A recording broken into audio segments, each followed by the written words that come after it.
I can't not sing about or like express without kind of like talking about spirituality, because we're all spirits. Like, how can you not talk about what's in here, or like at least what I'm going through spiritually speaking, like outwardly. But I feel like that's just, it comes natural for me too, like lyrics and talking about it. So I just have to do it, because that'd be weird if I just like not.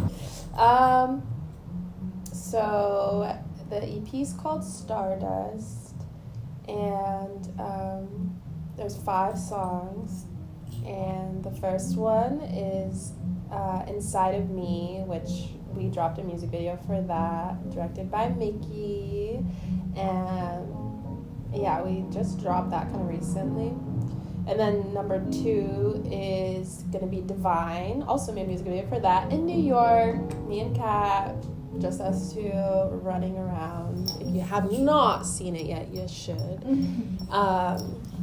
Yeah, number 2 is Divine. Number 3 is Let It Out. Also a music video for that. And it's really beautiful if you haven't seen it.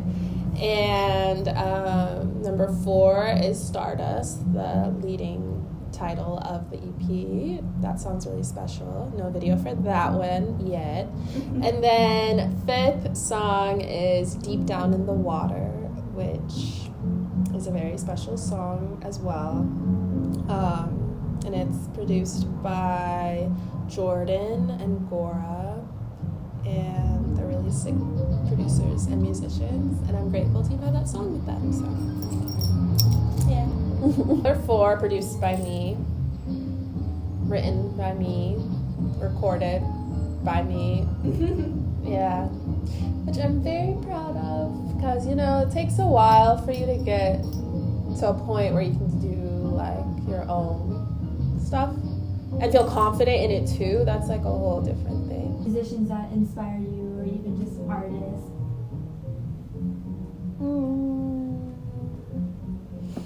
Or even like pieces of work? I feel like, I mean, I guess I have them surrounding me in my apartment already.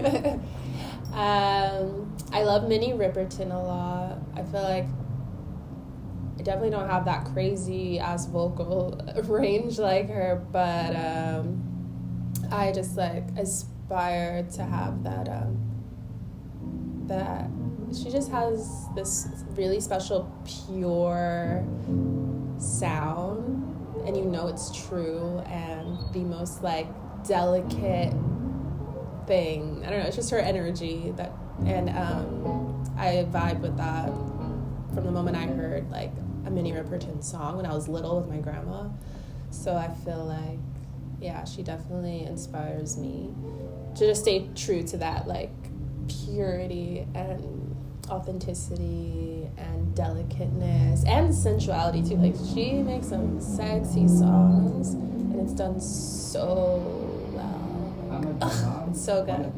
So yeah, Minnie Riperton, and I love Josephine Baker a lot, just as like a performer overall, and as a woman, a Black woman too. Like, for back then, like all the stuff she accomplished, so sick, and I just aspire to live up to like just like that extraordinary, is there like a word, extraordinariness, I don't think that's even a word. Awesomeness. Yeah.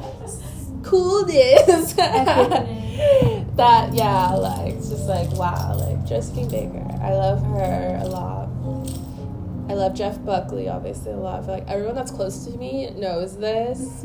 And I feel like I've shown everyone around me Jeff Buckley. And because I feel like at the time, honestly, my ex showed me Jeff Buckley. And I would always hear his name, like, Jeff Buckley. And I thought I wouldn't fuck with his music. Like, I just was just like, who's Jeff Buckley? Whatever. And then it didn't take, like, till now, like, recently, when my ex showed me him. And I was like, I was just like, whoa, like he showed me like a live performance of Jeff's, and I was hooked ever since then. And then I listened to his album Grace by myself, headphones for the first time from top to bottom, and I was just like, amazed. Like, it really hit. And maybe it's just certain artists and musicians probably hit during certain phases of your life too. So I just feel like during this time of my life, like his music really resonates probably more than maybe when I was younger and I wasn't really like listening for certain things. But yeah, love Jeff Buckley a lot. R.I.P. Jeff Buckley. I still need to cover one of his tracks. We'll have to show the shrine after the interview. It's on a shrine. Just kidding. Anyways, and yeah, like those are like my top. I mean, I love so many musicians though. Like, I listen to so much music. I love like, also shout out to Alice Coltrane. Love her.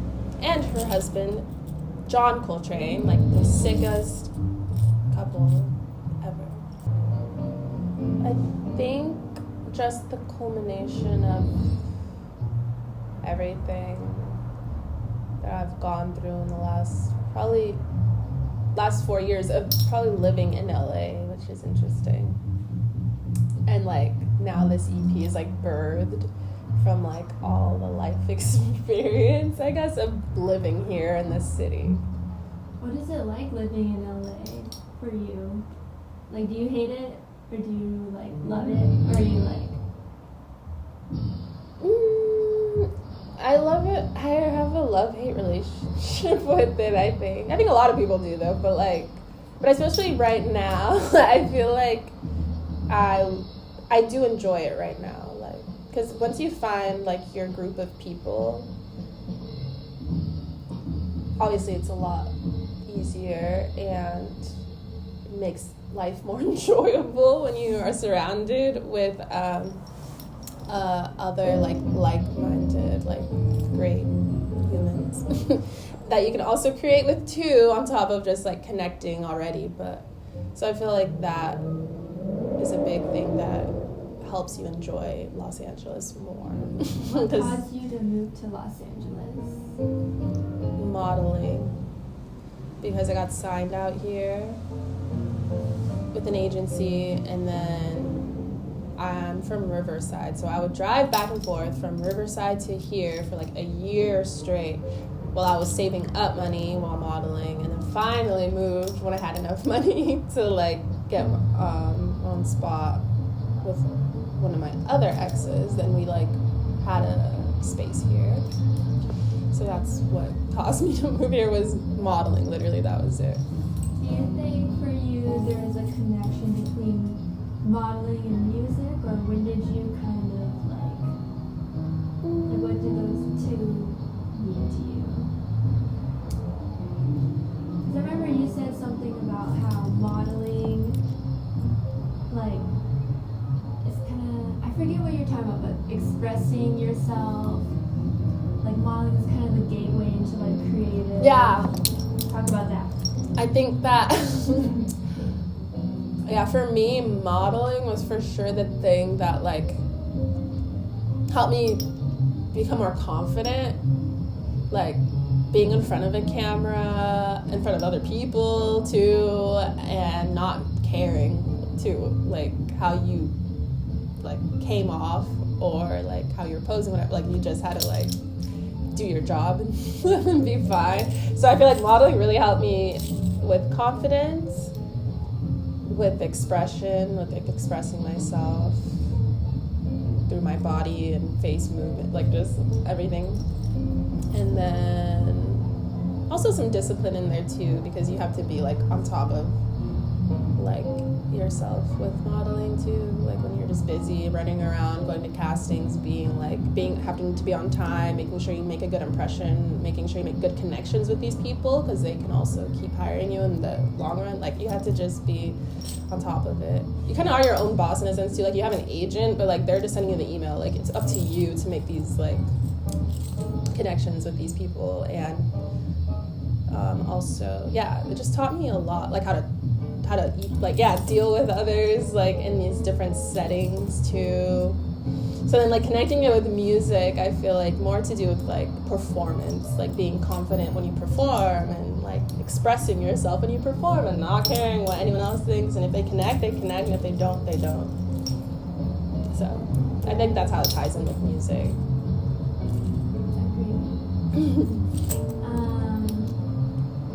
What do you think are some challenges for like where you are now and where you want to be? What are some challenges you're experiencing right now? Or like something that you like want to learn more about in the music industry?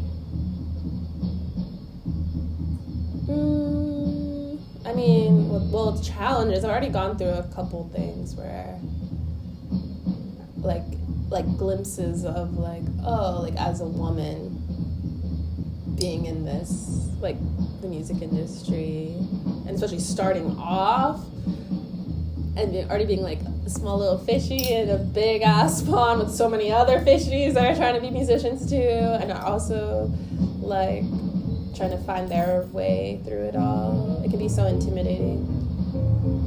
And then you're like trying to stay true to yourself and not compromise and do anything, or like not be yourself or be weird or get into a weird situation because you think that this situation will help you advance or become, I don't know. Like at the end of the day, I just want the music to connect. Like that's all I care about. So wait, what's the question again? like challenges. Oh yeah, I just feel like the challenges could just deal with like, yeah, just dealing with other people that can take advantage of you easily because they just see like a starving artist girl that wants her music heard. So like, what do you want to do that? Or like, are you willing to do this or that or be this or that? It's so crazy. When I think about it, I'm just like, yeah, that's wild. Like, but people will sacrifice and do some shit to get their music heard, or to get famous, or to get to be like whatever they think in their heads that is great, which is great if that is truly what the person wants. But yeah, I think that's the only challenges that I'm like experiencing right now.